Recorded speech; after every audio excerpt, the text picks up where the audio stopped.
Chapter 31, Part 2 of Adventures of Huckleberry Finn, written by Mark Twain from the mid-1870s to mid-1880s, published in 1885, and read by Clay Shannon in 2020.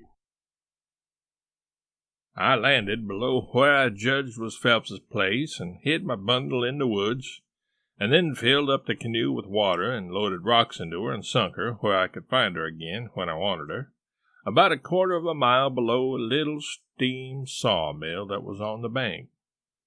Then I struck up the road, and when I passed the mill I see a sign on it, Phelps's Sawmill, and when I come to the farmhouses 200 or 300 yards further along, I kept my eyes peeled but didn't see nobody around, though it was good daylight now. But I didn't mind because I didn't want to see nobody just yet. I only wanted to get the lay of the land. According to my plan, I was going to turn up there from the village, not from below, so I just took a look and shoved along straight for town. Well, the very first man I see when I got there was the Duke. He was sticking up a bill for the Royal Nonesuch, 3-night performance, like that other time. They had the cheek, them frauds. I was right on him before I could shirk. He looked astonished and says, "Hello, where'd you come from?"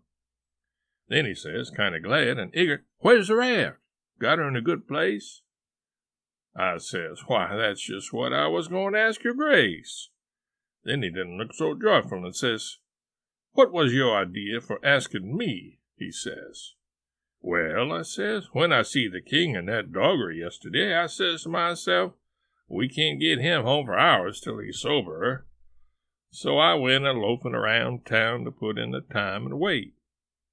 A man up and offered me 10 cents to help him pull a skiff over the river and back to fetch a sheep, son, so I went along.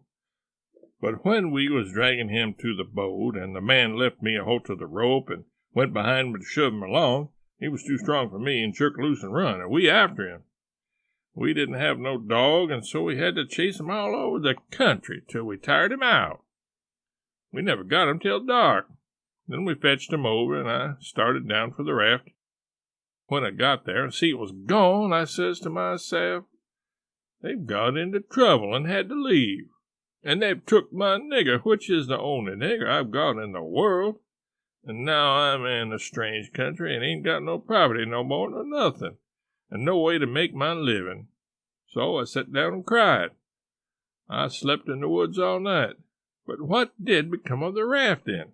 And Jim, poor Jim? Blamed if I know. That is, what's become of the raft. That old fool had made a trade and got $40, and when we found him in the doggery, the loafers had matched $half with him and got every cent but what he'd spent for whiskey. And when I got him home late last night and found the raft gone, we said, that little rascal has stole our raft and shook us, and run off down the river. I wouldn't shake my nigger, would I? The only nigger I had in the world and the only property? We never thought of that. Fact is, I reckoned we'd come to consider him our nigger. Yes, we did consider him so. Goodness knows we had trouble enough for him. So when we see the raft was gone and we flat broke, there warn't anything for it but to try the Royal Nonesuch, another shake. And I've pegged along ever since, dry as a powder horn. Where's that 10 cents? Give it here. I had considerable money, so I give him 10 cents. But begged him to spend it for something to eat and give me some, because it was all the money I had, and I hadn't had nothing to eat since yesterday. He never said nothing. The next minute he whirls on me and says, "Do you reckon that nigger would blow on us? We'd skin him if he done that." "How can he blow? Ain't he run off?" "No, that old fool sold him and never divided with me, and the money's gone." "Sold him?" I says, and begun to cry. "Why, he was my nigger, and that was my money. Where is he? I want my nigger." "Well, you can't get your nigger, that's all. So dry up your blubbering. Looky here, do you think you'd venture to blow on us?" "Blamed if I think I'd trust you." "Why, if you was to blow on us—" He stopped, but I never see the Duke look so ugly out of his eyes before. I went on a whimpering and says, I don't want to blow on nobody, and I ain't got no time to blow nohow. I got to turn out and find my nigger." He looked kind of bothered and stood there with his bills fluttering on his arm, thinking and wrinkling up his forehead, and last he says, "I'll tell you something. We got to be here 3 days. If you'll promise you won't blow and won't let the nigger blow, I'll tell you where to find him." So I promised, and he says, "A farmer by the name of Silas and then he stopped. You see, he started to tell me the truth, but when he stopped that way and begun to study and think again, I reckon he was changing his mind, and so he was. He wouldn't trust me. He wanted to make sure of having me out of the way the whole 3 days. So pretty soon he says, 'The man that bought him is named Abram Foster, Abram G. Foster, and he lives 40 miles back here in the country, on the road to Lafayette.' 'All right,' I says, 'I can walk it in 3 days, and I'll start this very afternoon.' 'No, you won't. You'll start now, and don't you lose any time about it neither, nor do any gabbling by the way.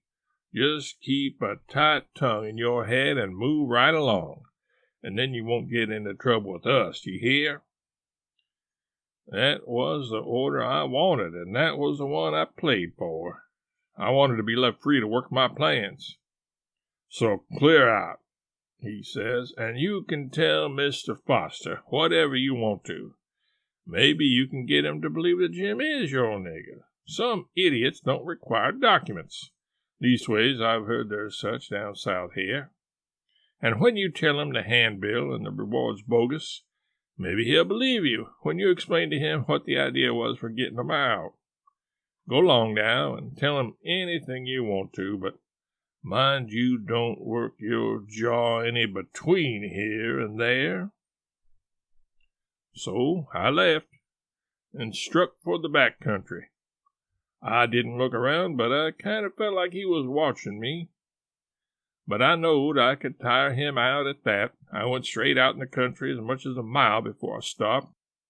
Then I doubled back through the woods towards Phelps's. I reckoned I better start in on my plan straight off without fooling around, because I wanted to stop Jim's mouth till these fellows could get away. I didn't want no trouble with their kind. I'd seen all I wanted to of them, and wanted to get entirely shut of them.